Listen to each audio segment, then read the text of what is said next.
What's up everybody, this is Alex Yu doing the Ragin Ronin review, and this time we're really going to do a review because Transformers 3 is done production. They're currently editing it right now, so I can go back to doing reviews. Alright, so I'm going to review Tron Legacy. I just watched it last weekend, and I have a lot to say about it. First of all, let's do a little backstory about Tron from 1982.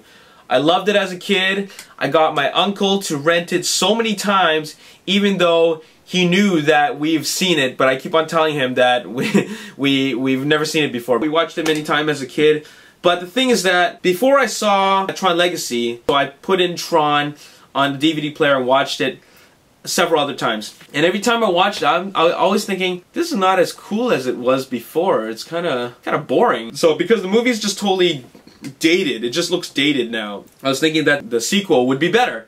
So sequel comes out, I'm really excited, huge anticipation. They talk about a lot of stuff before the movie, saying that the technologies are going to be amazing, and it's been hyped up for so many years. And finally it's here, and I was first in line on the Saturday afternoon showing. So I go watch it, and what I have to say is that the first half was really exciting. The first half was just, interesting. We're trying to see where the story goes, right? And then you go into the computer world, and then you have light cycles and the video games and all that, right? Then we get to the second half, and the things just falls flat. It just goes downhill from the second half of the film. It was just I felt let down. I felt a little disappointed that it had to go out like this. I know Joseph Kosinski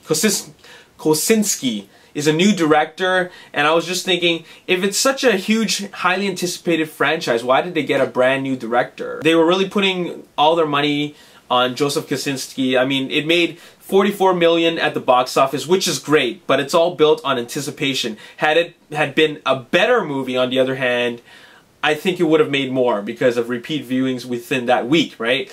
Anyways, so that's the problem I had with the movie. Great first half, not very good second half. In fact, it was kind of anticlimactic.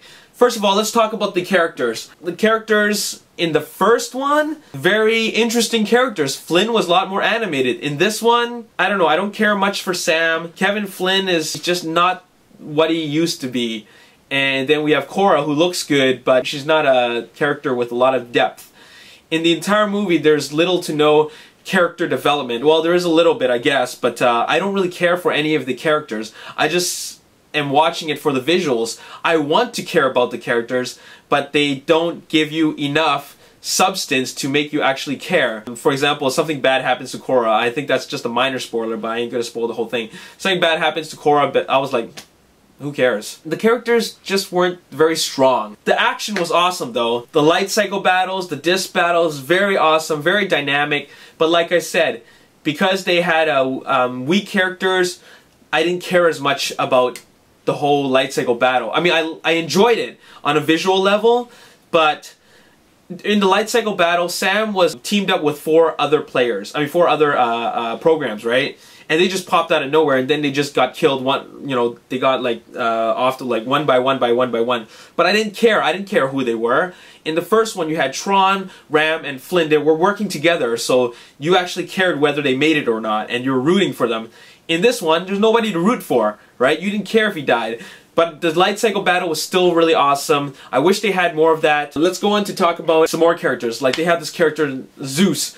He's like this over-the-top kind of a character that's supposed to provide comedy relief. I didn't find him funny. I found that he was a cliche character that really didn't need to be there. He did nothing to the story, and he was just one of those characters that you see in every other movie, where all of a sudden in the middle they just add this character. He's supposed to act all crazy, and then nothing comes out of it really. So I don't know, it just wasn't there. There were so many little things. I could totally nitpick this thing, but I'll just talk about a few things that I didn't like about the movie. They brought out a vintage light cycle, okay? Awesome. But it just disappears like 20 minutes later into the movie. I was thinking that if you got a vintage light cycle, that's awesome. Why don't we use the vintage light cycle near the end of the movie so that they used the old light cycle against these newer ones, that would have been totally cool. They didn't do that. It was a missed opportunity. Well, here's a minor spoiler, but one of the main characters from the first one comes back in the second one, and they keep on talking about him coming back, but he doesn't really do anything. Like, they're like, oh my god, he's back. But then, so what? So another missed opportunity there. And the movie was kind of anticlimactic. I was hoping for some badass disc battle or light cycle battle where Clue